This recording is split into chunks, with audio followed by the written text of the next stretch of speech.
खरानि मावथिफोरजों सावरायनाय हाबाफारि थांनाय 2 नभेम्बरनिफ्राय लादों आरो दिनै 2 नभेम्बराव जोंनि धेमाजि जिल्लायाव फारियै मोननै जायगा नोलोबारि गोजौ फरायसालि आरो गगामुगाव आरो एसबि बड' गोजौ फरायसालि सानजारि नोगोराव बेवहाय जोङो खुंफुंदों।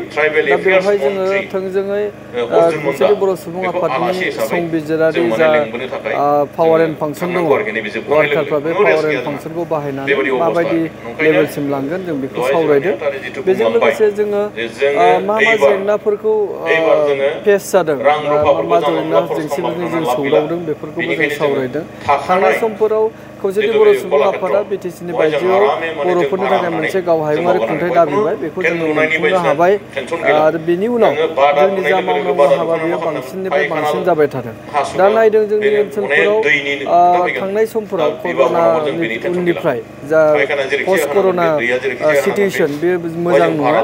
गोबां सुबुंफोरा रांखावरि दुरबल जादों। फारसेथिं जोंनि बर' सुबुंफोरा बोथोरनि सायाव सोनारनानै बोथोरजों गोरोबफानानै आबाद मावो। नाथाय ग्लबेल वार्मिंनि जाहोनाव जोंनियाव बोथोरा इमबेलेन्स जादों होननानै जों सानदों। मानोना जाय समाव अखा हानांगौ सान्दुं दुंनांगौ बेयो सम बायदि जायाखै। दा बेबायदि हिसाबै जोंनि बर' सुबुंफोरनि जा रांखावरियारि अबस्था बियो मोजां नङा। बेखौनो जों सावरायनानै माबोरै जोङो सुस्रांनो हागोन माबायदि बिगियानारि आदबफोरखौ लागोन जों बेखौ सावरायलायनाय जादों आरो बेवहाय खौसेथि बर' सुबुं आफादनि गासै सोद्रोमाफोरा जोंनि बर' रायजोफोरखौ मदद हेफाजाब होनांगौ आरो बिथांमोनखौ एवारनेस खालामनानै जोंनि लाइफखौ मोजां खालामनायाव लांनांगौ जों बिनि सायाव सावरायदों। बेजों लोगोसे जोङो सोलोंथाइनि सायाव सावरायदों।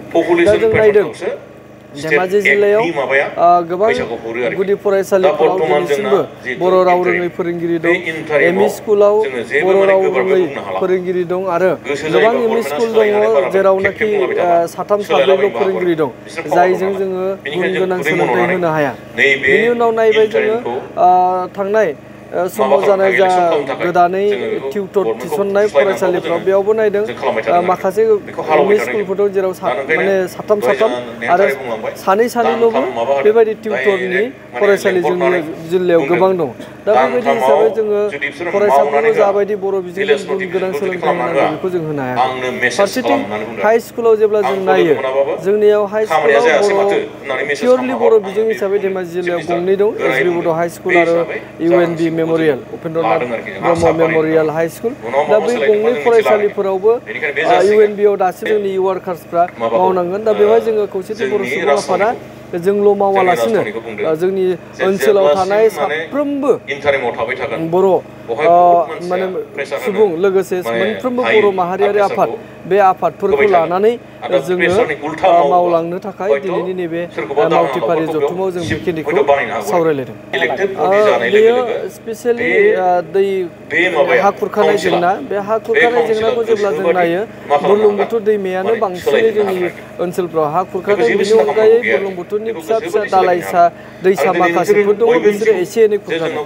दा बेखौ जुदि नायोब्ला जों नायदों बुरलुंबुथुरनि हा खुरखानायनि थाखाय जों गोबां डिमान्ड खालामो बेखौ होबथानो थाखाय। नाथाय बुरलुंबुथुर दैया गोरलैयै होबथाजानाय दैबो नङा। अब्लाबो जोङो जोंनि रायजोफोर जाय बर' सुबुंफोरा हा खुरखा जादों बिसोरनि थाखाय रिहेबिलिटेसननि थाखाय माखासे सरकारि हाफोर जों बेखौ गेजेर गेजेर सावरायदों। नाथाय जाबायदि जोङो सुबिदा होनांगौमोन बेबायदि सुबिदा मोनाखै। थोंजोङै बुंनो थाङोब्ला जोंनि धेमाजि जिल्ला हिसाबै जोबोद गुसेब जालांदों। फारसेथिं अरुणाचल हाजो साहा फारसेथिं खोला फारसेथिं बुरलुंबुथुर। जोंनि नैबे सानजारि नोगोराव अरुणाचल हाजोनिफ्राय बुरलुंबुथुर दैमासिम माने खालिबोल' 15 किल'मिटार गोजान। जनायाव बेयो आरोबाव खमसिनबाव। दा बेबायदि हिसाबै बे 15 किल'मिटार एरियायाव गोबां सुबुं माहारि दं बर'नि अनगायै गुबुन माहारिफोर दं। बेखौ होबथानांगौआ गोरलै बाथ्रा नङा। अब्लाबो जोङो सरकारनि फारसे डिमान्ड खालामदों आरो बै डिमान्डखौ जोङो गुबुन गुबुन हारिनि गुबुन गुबुन आफादफोरजों लानानै जोङो बेखौ खालामदों। गेजेर गेजेर जों हस्पिटालनि हाबाफारिबो लादों। बेबायदि हिसाबै जनायनिफ्राय आसाम सरकारा मावबोनो होननानै बिथांमोना थांनाय बोसोरनिफ्राय प्रजेक्ट मोनसे लानानै एसे मावजेनदों आसा खालामो बे मावनाया जुदि मोजाङै जायोब्ला जिहेतु जों मिथिगौ इलेक्सननि सिगां बिजेपि सरकारा जनायनिफ्राय माजुलिसिम मोनसे माने रड काम बान्ध बुरलुंबुथुरनि दै सेरजों लामाजों लोगोसे बान्दो बेबायदि बानायनायनि मोनसे परिकल्पना दं होननानै बिथांमोना इलेक्सन मेनिफेस्ट'आव फोसावदोंमोन नाथाय दासिमबो बे जायाखै अबयसे जागायाखै होननानै बुंबा गोरोन्थि जागोन दा जागायदों दा बेखौनो जोङो हप खालामदों जे उननि समफोराव जोंनि जा खुरखानायनि जेंना बेयो हयथ' जोबगोन बेजों लोगोसे फिसा फिसा दैसाफोर जाय बुरलुंबुथुरनि दैसाफोर बिसोरनि खुरखानायाबो जोंनियाव गेजेर गेजेर जेंना सोमजियोब्लाबो नाथाय बेफोरबायदिखौ जिहेतु फिसा दै हिसाबै गेजेर गेजेर बायदिसिना थोंजोङै बुंनो थाङोब्ला वाटार रिसर्सनिफ्राय बेफोरखौ फान्ड लाबोनानै बे जेंनाफ्रा एसेब्लाबो माने सुस्रांजादों होननानै आं सानो